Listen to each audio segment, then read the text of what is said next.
కృతయుగంలో ధర్మాన్ని ప్రజలంతా పాలించారు. అందువల్ల ఆ కాలంలో ప్రజలకు ఎవరి రక్షణ అవసరం లేకపోయింది. తర్వాతి కాలంలో ప్రజల్లో ఇది నాది అనే అహంకారం పెరిగింది. ఎప్పుడైతే నాది అనే అహంకారం వస్తుందో అది దక్కించుకోవడానికి అణచివేతలు, క్రూర మార్గాలు, నేరాలు పెరుగుతాయి. యుగాలు మారిన కొద్దీ ఒకరి మీద ఒకరికి మదం, మత్సరం, ద్వేషం పెరిగింది. వేదాల్లో ఎలా బతకాలో ఉంటుంది. అహంకారంతో ఉన్న ప్రజలు తమకు ఒకరు చెప్పేదేంటని జీవన మార్గాన్ని బోధించే వేదాన్ని నిర్లక్ష్యం చేశారు. ద్వాపరయుగం నాటికి ఇది పెరిగింది. కలియుగంలో ప్రజల ప్రవర్తన మాటల్లో చెప్పలేనంత దారుణంగా ఉంటుంది. ప్రజలు ధర్మం తప్పినప్పుడు అధర్మమే పాలిస్తుంది. అలాంటి ఒక సమయంలో దేవతలు బ్రహ్మ దగ్గరకు వెళ్లి భూమి మీద మనుషుల ప్రవర్తన, పరిస్థితుల గురించి వివరించారు.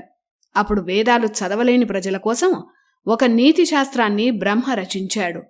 ఆ నీతి శాస్త్రమే రాజనీతి శాస్త్రం. ఆ గ్రంథంలో రాజు, మంత్రి, కోట, ధనం దాచే కోశాగారం, వార్తల సేకరణ, తప్పు చేసిన వారికి దండనీతి, మిత్రులు, శత్రువులు, సంధి చేసుకోవడం, రాజతంత్రాలు, ధర్మం, అర్థం, కామం, మోక్షం అనే 4 పురుషార్థాలు, వీటన్నిటినీ రాసి ప్రజలు ఎలా ఉండాలో చెప్పాడు.